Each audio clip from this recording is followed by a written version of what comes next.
잘 아시는 이솝우화에 이런 얘기가 있습니다.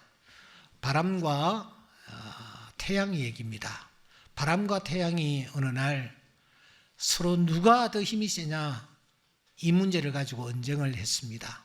우리 언쟁만 할 것이 아니라 실제로 누가 더 힘이 센지 한번 테스트를 해보자. 저기에 저 나그네가 외투를 입고 지나가고 있잖아.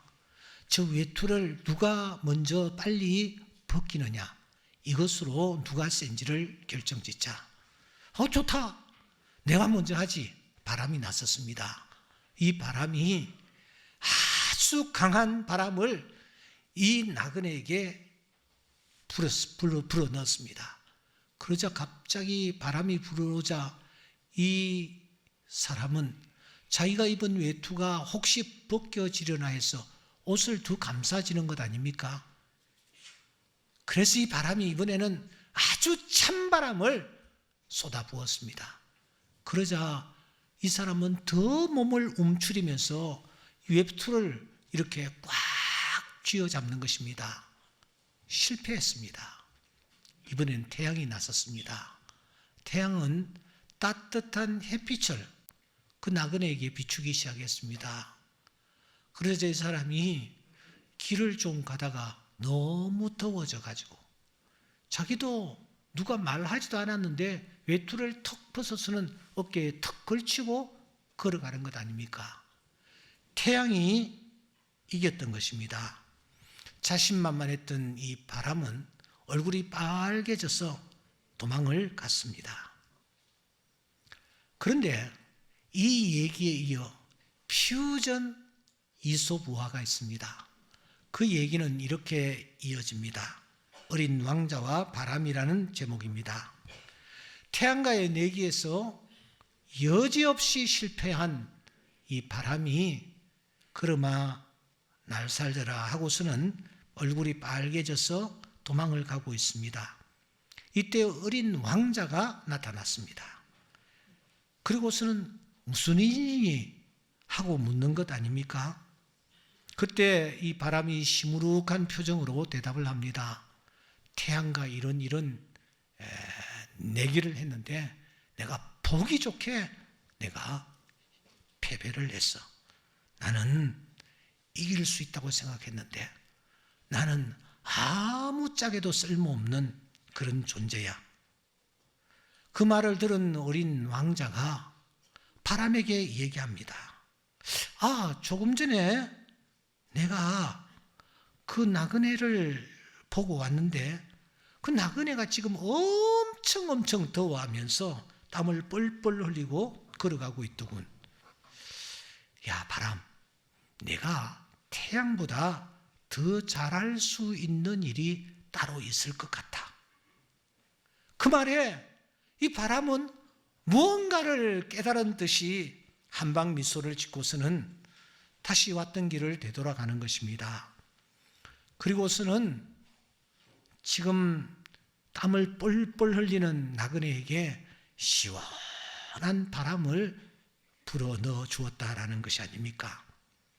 여기서 놓치지 말아야 할 것이 있습니다. 어린 왕자는 그 바람에게 솔루션, 해법을 제시하지 않았다라는 것입니다. 어린 왕자가 한 것이라곤 질문밖에 없었습니다. 어린 왕자는 무슨 일인데? 라는 질문을 시작했습니다. 사람이란 모름지기 두 가지 에너지원이 필요하다는 것을 지금 말하고 있는 것입니다. 하나는 무엇입니까? 육체적인 에너지 근원인 밥이 필요합니다. 이것만 사람에게 있으면 되는 것이 아닙니다. 또 다른 하나가 있습니다. 그것은 심리적인 에너지원인 사랑 혹은 인정이나 관심이라는 것이 사람에게는 꼭 필요한 것입니다. 그래서 이 어린 왕자는 무슨 일인데? 이렇게 표현하면서 그 바람에게 관심을 보냈던 것입니다. 또 잘할 수 있는, 이 어린 왕자는 내가 잘할 수 있는 것이 있을 텐데 잘할 수 있는 것이 뭔데? 하고 물었습니다. 이 질문의 핵심은 무엇입니까? 자신이 잘하는 일이 무엇인지를 스스로 탐색하도록 동기를 부여하는 것이었습니다. 설사 질문을 하는 사람이 답을 몰라도 상관없습니다. 오히려 질문하는 사람이 답을 모르는 것이 더 좋습니다. 왜냐하면 당사자가 스스로 그 문제에 대한 답을 찾아갈 것이기 때문입니다. 우리는 경쟁 시대에 살아가고 있습니다. 그렇기에 자신만의 게임 룰을 익힐 시간이 없습니다. 그러다 보니 자신의 재능이 그리고 자신의 소질이 무엇인지를 잘 파악하지 못하고 있습니다. 자신의 가치가 무엇인지 생각할 겨를이 없습니다. 무엇을 내가 추구하며 한평생을 살아가야 할지 모른 채 그냥 시간에 쫓기어 하루하루 살아가는 인생들입니다. 그러면서 어떤 상황 앞에 놓여서 경쟁에서 내가 실패했다라고 좌절하며 슬퍼하는 것입니다. 이런 자에게 필요한 질문이 두 번째 질문이 아닐까 싶습니다. 뿐만 아니라 그 사람이 얼마나 소중한 사람인지를 놓쳐버리는 경우도 많습니다. 사람은 내 곁에 있는 사람이 소중한 사람이라는 것을 미처 생각하지 못합니다. 나와 함께 한 가정을 이루고 살아가는 사람, 나와 한 공동체를 이루어가는 그 사람이 얼마나 소중한 사람인지를 놓치고 가볍게 생각할 경우가 많은 것입니다. 지난주일 창립기념 70주년을 우리가 지키면서 저는 데살로니가 교회에 관한 메시지를 함께 나누었습니다. 그리고 다시 오늘 갈라디아서로 돌아왔습니다. 갈라디아서는 전체가 6장으로 구성되어 있습니다. 그런데 이 갈라디아서는 1장부터 3장까지가 전반부입니다. 그리고 4장, 5장, 6장 후반부를 구성하고 있습니다. 전반부인 1장부터 3장까지 우리가 쭉 살펴왔습니다. 지난 19번에 걸쳐서 여러분 어떤 내용들을 우리가 다룬 바 있습니까? 바울이 갈라디아 교회 성도들을 도대체 어떻게 대했습니까? 여러분 1장 6절을 보십시다. 그리스도의 은혜로 너희를 부르신 이를 이같이 속히 떠나 다른 복음 따르는 것을 내가 이상하게 여기노라. 바울 사도가 지금 이 갈라디아 교회를 향하여 호통을 칩니다. 꾸중을 합니다. 야단을 칩니다. 1장 8절에 보시면 저주를 받을지어다. 1장 9절에 보면은 저주를 받을지어다. 이런 극단적인 용어까지 지금 바울 사도가 사용하는 것을 우리가 확인할 수 있습니다. 그야말로 찬 바람의 방법입니다. 그게 1장입니다. 2장은 어떤 내용입니까? 2장 11절에 보시면 게바가 안디옥에 이르렀을 때에 게바를 책망하고 있습니다. 그를 대면하여 책망하고 있습니다. 14절에 보시면 모든 자 앞에서 게바를 책망하는 것을 우리가 발견합니다. 여러분 게바가 누구입니까? 주님이 성천하신 이후에 지상교회의 수장으로 게바가 역할을 감당하고 있습니다. 그런데 이거 게바를 향하여 손가락질을 하며 화살을 이 베드로에게 쏘고 있지 않습니까? 여러분, 우리는 여기에서 감정을 제대로 제어하지 못하고 있는, 주제를 파악하지 못하고 있는 이 바울을 우리가 발견하는 것입니다. 위아래도 없습니다. 있는 대로 쏟아내고 있습니다. 베드로를 향하여 설령 베드로에게 충고할 일이 있다면 그 옛날 브리스길라와 아굴라가 아볼로를 자기 집에 모셔다가 조용히 충고를 하는 그런 방법을 선택할 수도 있었는데도 불구하고 여러 사람 있는 앞에서 손을 들고서는 당신이 그럴 수가 있느냐고 소리 지르고 있는 이 바울의 모습을 보면서 이 바울은 바람의 방법, 찬바람의 방법을 쓰고 있구나 하는 것을 느낍니다. 3장으로 이어집니다. 3장에 보시면 이 바울 사도가 갈라디아 교회 성도들을 향하여 이렇게 호칭을 합니다. 어리석도다 갈라디아 사람들아, 너희가 이같이 어리석으냐? 그 사람들을 완전히 무시하고 있습니다. 냉정하기 그지없습니다. 이제 간 예수를 믿었지 않습니까? 복음을 받아들인 초신자들입니다. 영적으로 어린 나이와 같은 자들입니다. 그런데 이런 갈라디아 성도들을 향하여 호통을 치며 야단을 치면서 잘못을 지적하고 있는 것입니다. 정말 여기에 등장하고 있는 바울은 찬바람과 같은 방법을 그가 쓰고 있는 것입니다. 깔보는 듯한 어투를 그가 계속 내뱉고 있습니다. 1장부터 3장까지의 흐름이 이와 같았습니다. 바울이 효과를 봤을까요? 갈라디아 교인들이 바울의 서신을 읽으면서 고개를 끄덕이며 그들의 잘못을 인정하고 또 바울의 말을 수긍했을까요? 여러분, 우리가 자녀들을 대할 때 어떻게 대하고 있습니까? 야, 이 자식아! 나는 너만 할 때에 이것도 하고 저것도 하면서 열심히 공부를 해서 오늘에 이르렀다. 너는 그게 뭐냐? 그냥 공부만 열심히 하라고 부모들이 할 수 있는 모든 것을 다 주고 있지 않느냐? 다 해주고 있는데 성적이 도대체 이게 뭐냐? 지렁이도 이런 점수 안 받을 거야. 더 살아서 뭐해? 너 죽고 나 살자? 뭐 이렇게 하면서 소리 지릅니다. 아이고 못 살아. 아이고 못 살아.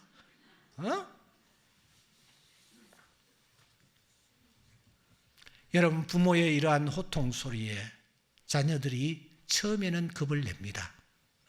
하지만 그 일이 점점 반복이 되면 내성이라는 게 생깁니다. 근성으로 듣습니다. 그걸 잔소리라고 생각하면서 아예 이제는 길을 닫아버립니다. 더 뻗나갑니다. 반항을 합니다. 부모를 무시하는 지경에까지 이릅니다. 나중에는 나이 많은 아버지 손 딱 잡고 아버지! 하고 눈을 부라리면은 꼼짝 못하는 신세가 되어버리고 맙니다. 여러분, 3장까지의 분위기가 쭉 이렇게 이어지는 것입니다. 그런데 4장에 이르렀습니다. 분위기가 급 반전됩니다.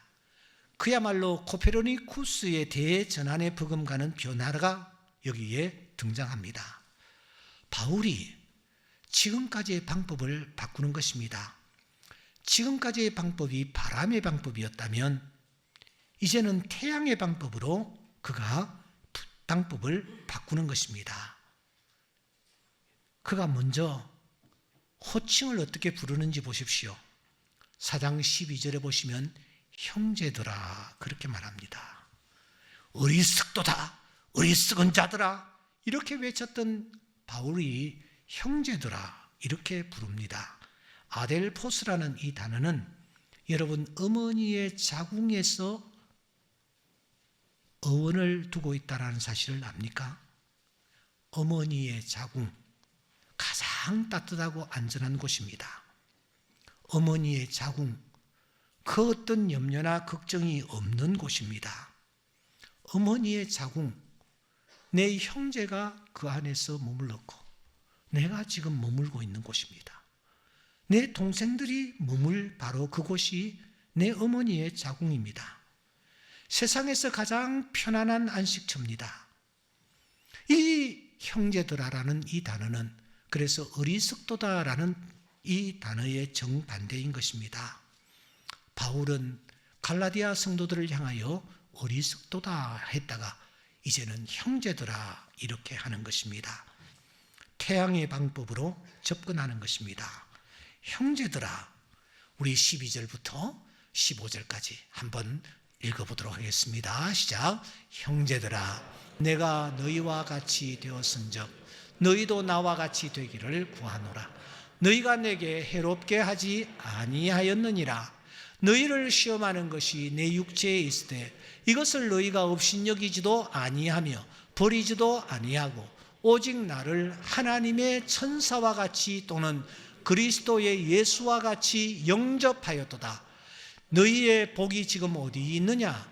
내가 너희에게 증언하노니 너희가 할 수만 있었더라면 너희의 눈이라도 빼어 나에게 주었으리라. 바울이 갈라디아 교회 성도를 향하여 감사하는 것입니다. 첫째, 무엇이라고 감사합니까? 너희가 나를 뭐요? 해롭게 대하지 아니했다. 나에게 손해를 입히지 아니했다. 두 번째, 너희들이 나를 뭐와 같이?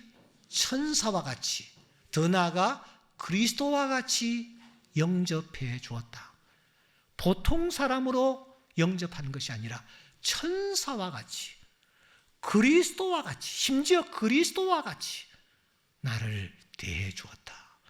마지막으로 할 수만 있었더라면 너희들이 눈이라도 나에게 빼주려고 나를 했었다.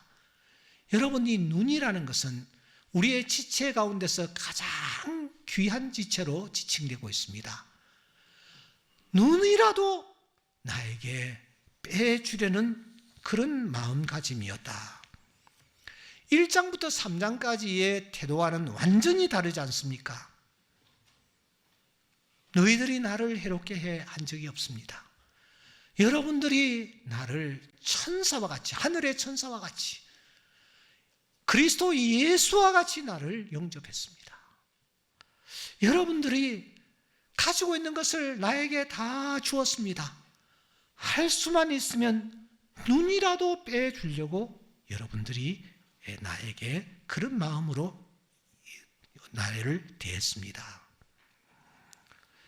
그런데 이 12절, 13절, 14절, 15절 이 내용들은 한 절 한 절이 정말 기이한 말씀인데 그 중에서 오늘 시간 관계로 이 14절을 중점적으로 한번 생각해 보려고 합니다. 14절, 이 속에 깊은 메시지가 담겨 있다라고 보기 때문입니다. 자, 앞을 바라보시면서 우리 14절 한 번 더 또박또박 읽어보겠습니다. 시작. 너희를 시험하는 것이 이것을 너희가 업신여기지도 아니하며 버리지도 아니하고 오직 나를 하나님의 천사와 같이 또는 그리스도 예수와 같이 영접하였도다. 이 뒷부분 말입니다. 나를 하나님의 천사와 같이 그리스도 예수와 같이 영접했다라는 이 부분은 사실 이해가 됩니다. 바울 사도를 하늘의 천사와 같이 그리스도 예수와 같이 받아들였다, 영접하였다. 그건 문맥상 어렵지 않습니다. 이해가 됩니다. 문제는 이 앞부분입니다. 제가 한번 읽습니다. 여러분들을 시험한 것이, 다시 말하면 여러분들이 시험을 받는 것이 내 육체에 있다, 나 때문이다. 그런데 여러분들은 그런 가운데서도 나를 업신여기지 아니했습니다. 나를 버리지도 아니했습니다. 이런 뜻이 아닙니까? 그러니까 바울이 지금 이렇게 얘기하는 것입니다. 내가 문제였습니다.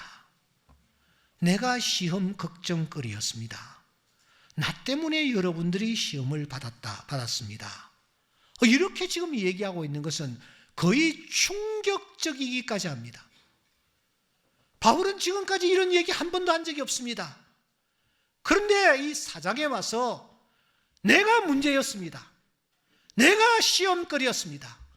내가 여러분들이 걸려 넘어지게 만드는 그런 돌과 같았습니다. 그런 취지로 말하고 있다는 것입니다. 특별히 여기에 시험이라는 단어는 페이라모스라는 단어를 쓰고 있는데 이것은 시험거리였다라는 것보다 한 단계 더 깊게 유혹거리였습니다. 유혹. 내가 여러분들에게 유혹거리였습니다.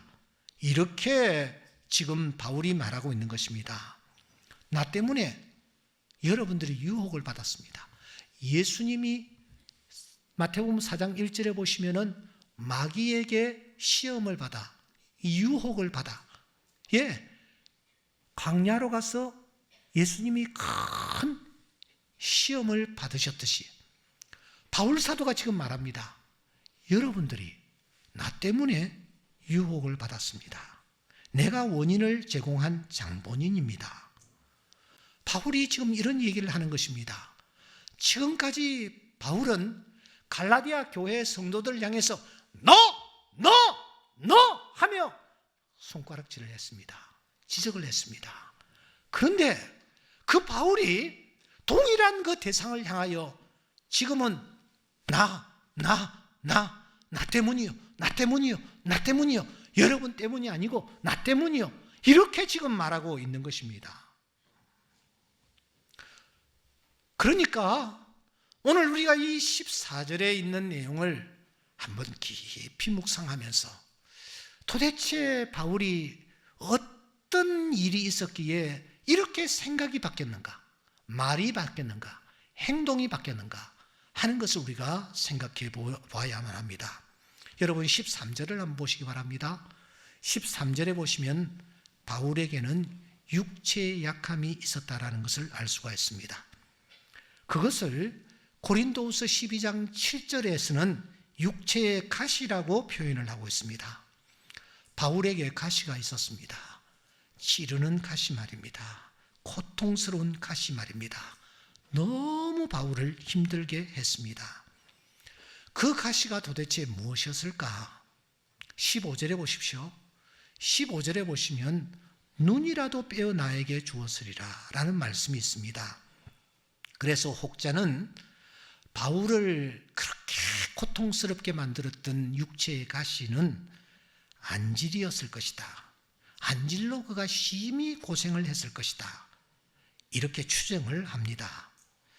하지만 이 견해에 모두가 동의하는 것은 아닙니다.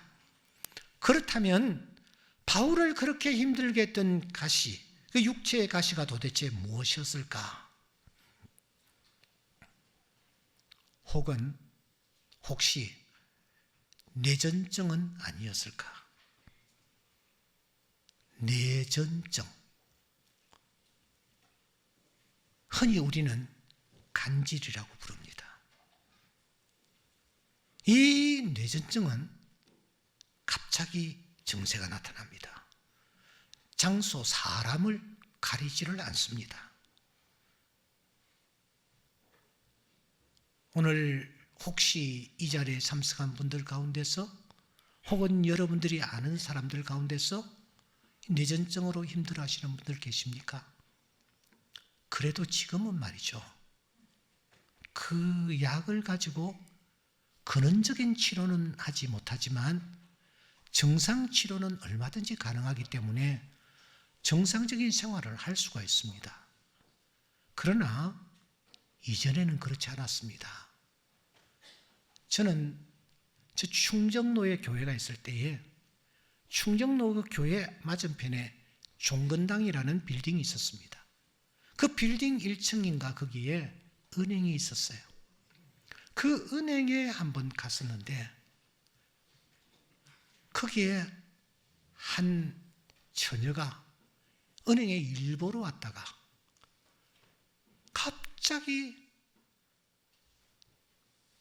사람들이 많이 있는 그 현장에서 쓰러지는 것입니다.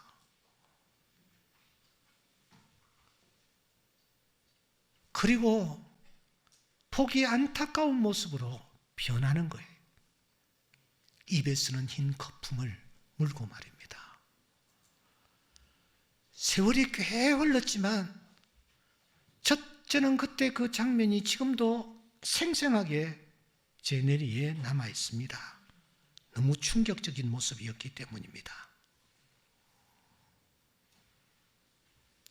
곁에서 보는 사람이 힘들 정도였으니까 여러분 당사자는 얼마나 부끄럽고 수치스러웠겠습니까? 강단에서 말씀을 전하다가 어느 순간 피 하고서는 이런 증세가 나타났다고 생각해 보십시오. 다락방을 인도하던 분이 갑자기 그냥 쓰러졌다라고 생각해 보십시오. 길가에서 전도를 하다가 전도하던 사람이 전도지를 들고 픽 쓰러졌습니다. 거품을 물고 말입니다. 그래서 바울은 기도했던 것입니다.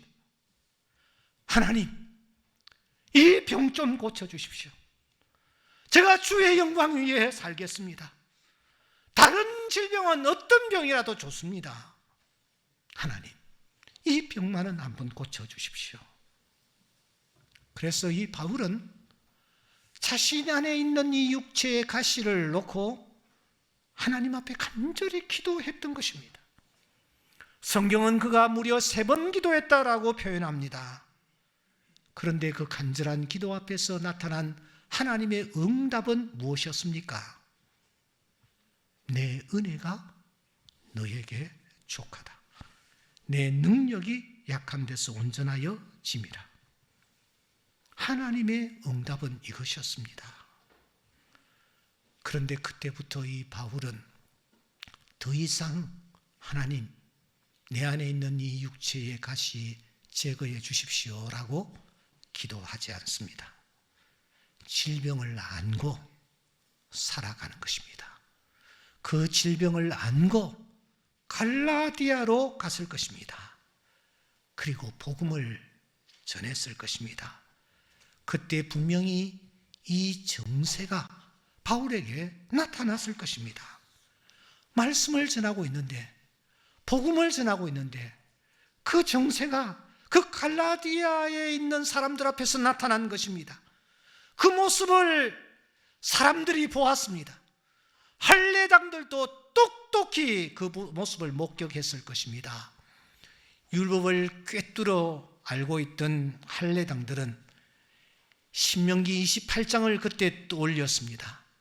신명기 28장에는 율법을 지키는 자가 받는 축복과 율법을 지키지 않는 자들에게 나타나는 하나님의 저주 리스트가 빼곡히 언급되고 있지 않습니까?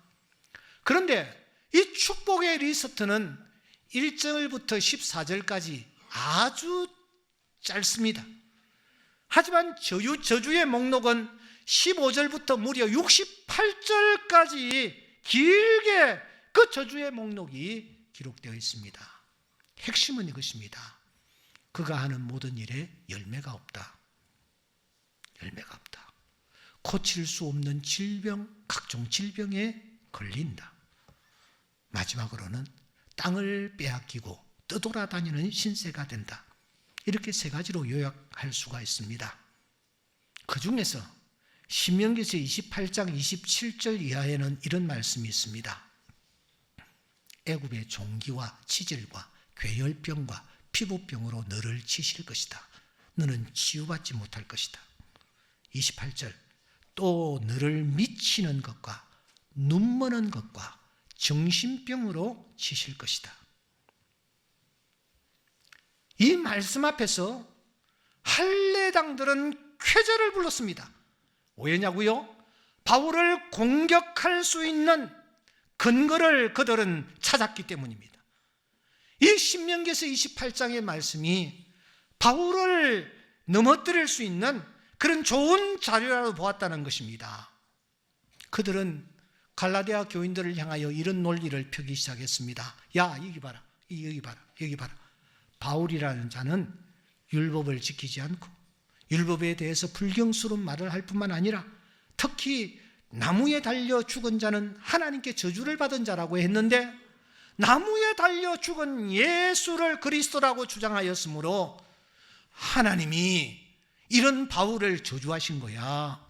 그 명백한 증거가 저 바울이 지금 앓고 있는 바로 저 불치병이야.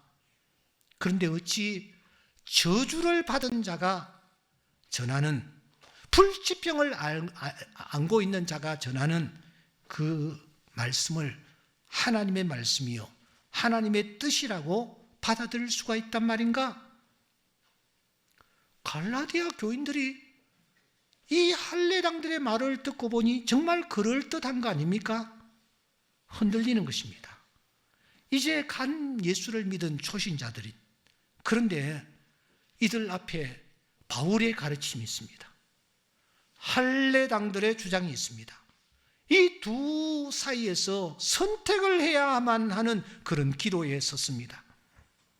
이 선택은 바울이 안고 있는 육체의 질병이 정말 하나님의 뜻 가운데 주어진 것인지 아니면 하나님의 저주를 받아 생긴 것인지를 판별하는 것이기도 했습니다. 더 나아가 이 선택은 바울이라는 사람이 과연 진짜 하나님의 사도인지 가짜 사도인지를 결정하는 잣대가 되었습니다. 갈라디아 교인들은 드디어 바울의 불치병을 놓고 딜레마에 빠졌습니다. 딜레마에 빠지고 말았습니다. 그러니까 이 바울의 질병은 이들에게 시험거리가 된 것입니다. 오늘 14절 말씀이 바로 이런 뜻입니다. 바울의 이 질병이 갈라디아 성도들에게 큰 시험거리가 되어버린 것입니다. 복음을 받아들이는 데 장애가 된 것입니다. 그래서 바울은 자신의 질병을 고린도서 12장 7절에 보시면 사탄의 사자라고까지 말하고 있는 것입니다. 사탄이 사용하는 도구라는 뜻입니다. 그런데 사랑하는 성도 여러분, 감사하게도 갈라디아 교인들은 선택의 기로에서 어느 쪽을 선택합니까? 너무나 감사합니다. 그들은 바울이 안고 있는 질병이 하나님의 저주가 아니다, 하나님의 기쁘신 뜻 가운데서 주어진 가시에 불과하다, 이 입장을 취하면서 바울이 전한 복음을 받아들이는 것입니다. 이들이 오늘의 갈라디아 교인들이 된 줄 믿습니다. 이들은 이 할례당들의 가문 이슬에 넘어가지를 않았습니다. 바울의 복음을 받아들인 것입니다. 뿐만 아니라 14절에 있는 대로 이렇게 간질로 힘들게 쓰러지는 이 바울을 업신여기지도 않았습니다. 뿐만 아니라 넘어가지도 않았습니다. 버리지도 않았습니다. 오히려 14절 그런 바울을 하나님의 천사같이 떠받들었습니다. 그런 바울을 더 나아가 그리스도 예수같이 떠받들었습니다. 영접하였습니다. 할 수만 있으면 이 바울에게 눈이라도 빼주려는 그런 마음을 가졌습니다. 자기 집에 좋은 것이 있으면 바울이 떠올리는 것입니다. 우리 바울 선생님에게 갖다 드리면 기뻐하시겠지. 귀한 것이 생기면 먼저 바울을 떠올리는 것입니다. 바울 선생님에게 먼저 갖다 드리고 우리가 먹어야지. 그런 마음의 자세를 가지는 것입니다. 눈이라도 빼어서 내가 드리겠다. 그런 마음의 자세를 가지는 것입니다. 그런데 여러분, 오늘 우리가 고민해야 될 것은 이것입니다. 바울이 1장부터 3장까지는 갈라디아 교인들을 이렇게 대했는데 어떻게 똑같은 그 갈라디아 교인들을 이렇게 따뜻하게 태양의 방법으로 대하고 있는 것일까? 어떻게 이 코페르니쿠스적인 의식의 대전환이 어떻게 가능했단 말입니까? 오늘 이것이 여러분들과 제가 풀어야 할 중요한 숙제입니다. 여기까지만 우리가 얘기하고 끝나버리면 그것은 껍질을 핥아가 끝내는 것과 마찬가지입니다. 수박 속으로 들어가야 합니다. 그 속에 참 단맛이 있기 때문입니다. 여러분, 저는 이 말씀을 앞에 놓고 1장부터 3장까지 그렇게 냉랭하게 대하던 바울이 어떻게 이 4장에 와서 이렇게 갈라디아 교인들을 따뜻하게 대할 수 있었던가 하는 문제를 놓고 깊이 묵상하며 하나님의 말씀을 생각하는 중에 놀랍게도 고린도전서 11장 1절의 말씀이 떠올렸습니다. 우리 다 같이 한번 읽어보겠습니다. 시작. 내가 그리스도를 본받는 자 된 것 같이 너희는 나를 본받는 자들. 바울이 평소에 누구를 본받기를 힘썼습니까? 누구를요? 그리스도를 본받기를 힘썼습니다. 그리스도를 본받기를 힘썼습니다. 주님이시라면 이 상황에서 어떻게 하실까? 그때에 이 바울의 뇌리에 한 사건이 떠올랐습니다. 예수님께서 행하신 사건이 떠올랐습니다. 그것은 바로 예수님이 세례 요한을 대하시던 모습이었습니다. 여러분, 세례 요한이 도대체 누굽니까? 그는 주의 길을 예비하러 온 사람입니다. 그는 들판에서 약대 트롯을 입고 메뚜기와 스척을 먹으며 주의 길을 예비하였습니다. 예수님이 나타나셨을 때에 보라, 세상 죄를 지고 가는 하나님의 어린 양이로라 하며 예수님이 하나님이 보내신 어린 양이심을 증언하며 살았습니다. 서기관들과 바리새인들이 왔을 때에도 그는 두려워하지 않았습니다. 이 독사의 자식들아, 누가 너희를 가리켜 임박한 진노를 피하려고 하더냐 하면서 호통을 치던 사람이 세례 요한입니다. 그런데 그가 감옥에 갇혔습니다. 감옥에 갇혔습니다.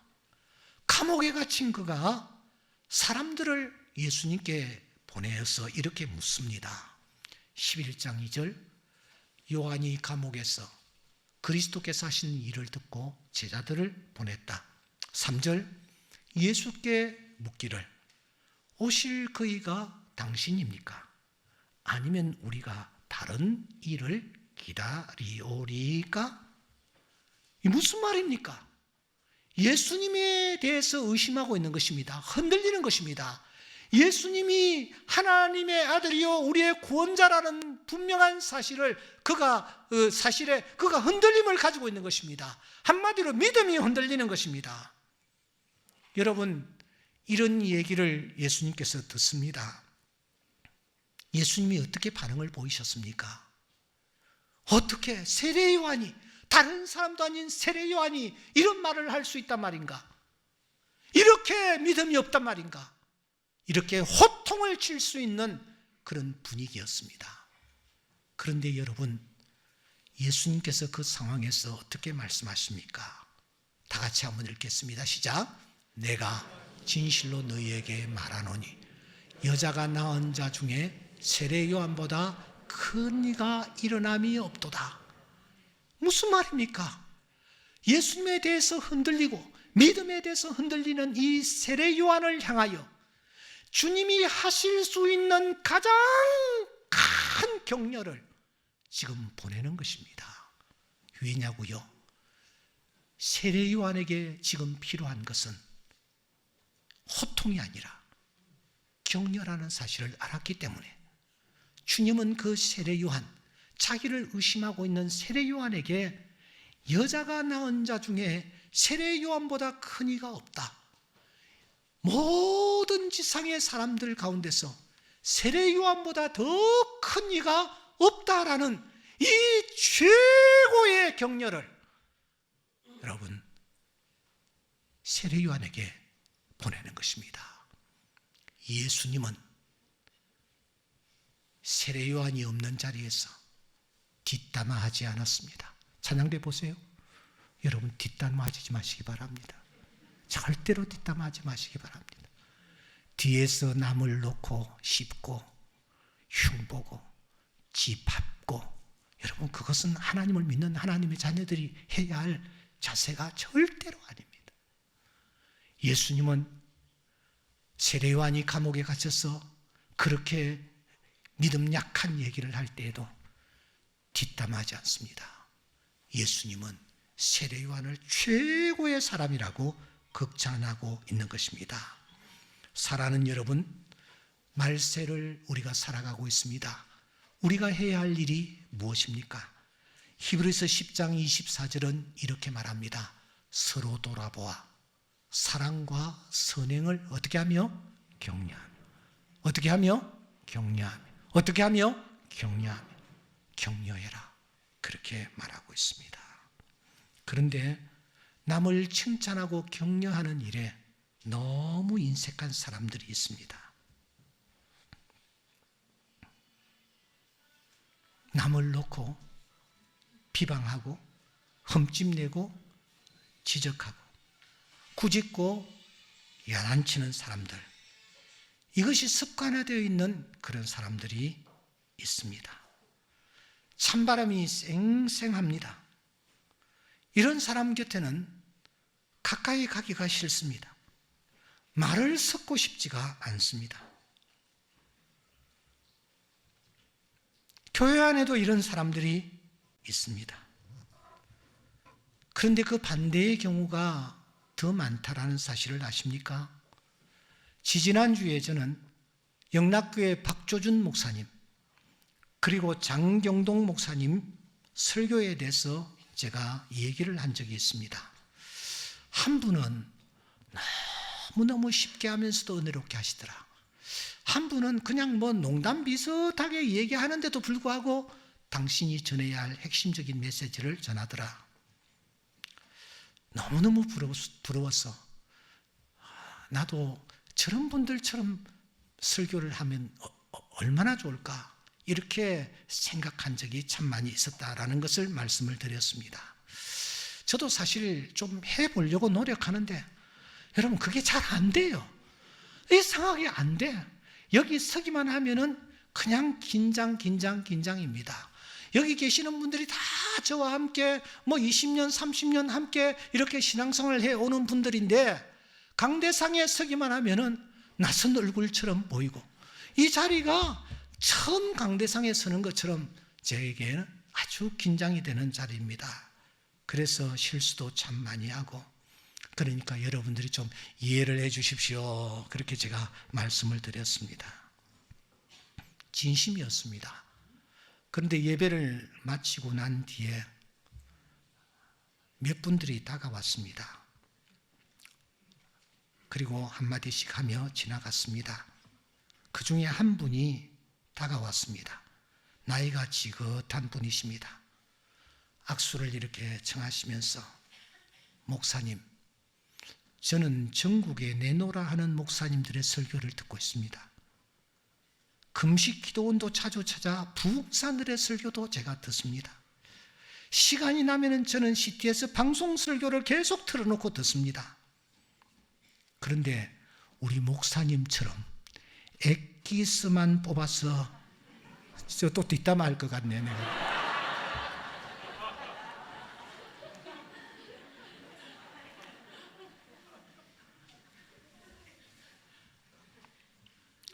먹여주시는 분이 없습니다. 우리 목사님이 정말 최고입니다. 이렇게 저에게 말씀하시면서 지나가는 겁니다. 그런데 어제 이분이 또 저한테 전화를 해왔어요. 제가 그때 너무 복잡해서 다 얘기를 못했습니다. 나머지 얘기를 좀 하겠습니다. 하고서는 이런 말씀 저런 말씀을 주시는 것입니다.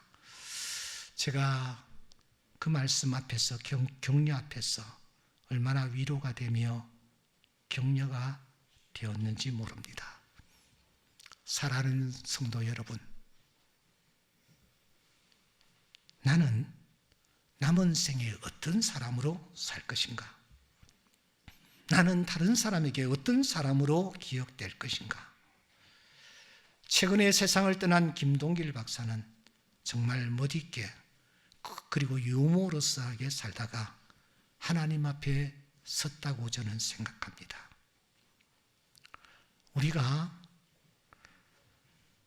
다른 사람들의 허물, 그걸 갖다가 지적하면서 평생 살 것이 아니라 가능한 대로 격려하고 또 격려하고 격려하는 삶을 살아가기를 힘써야 될 줄 믿습니다.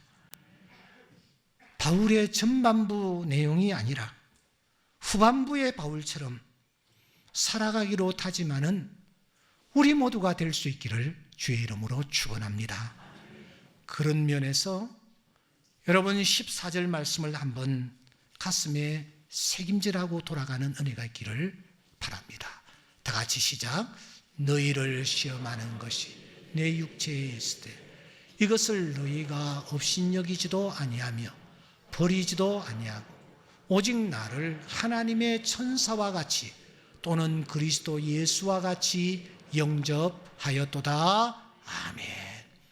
우리 곁에 있는 사람들을 천사와 같이 그리스도 예수와 같이 우리가 대해주고 영접함으로 나도 그런 대우를 받는 그런 은혜가 우리의 남은 생에 있을 수 있기를 주의 이름으로 축원합니다.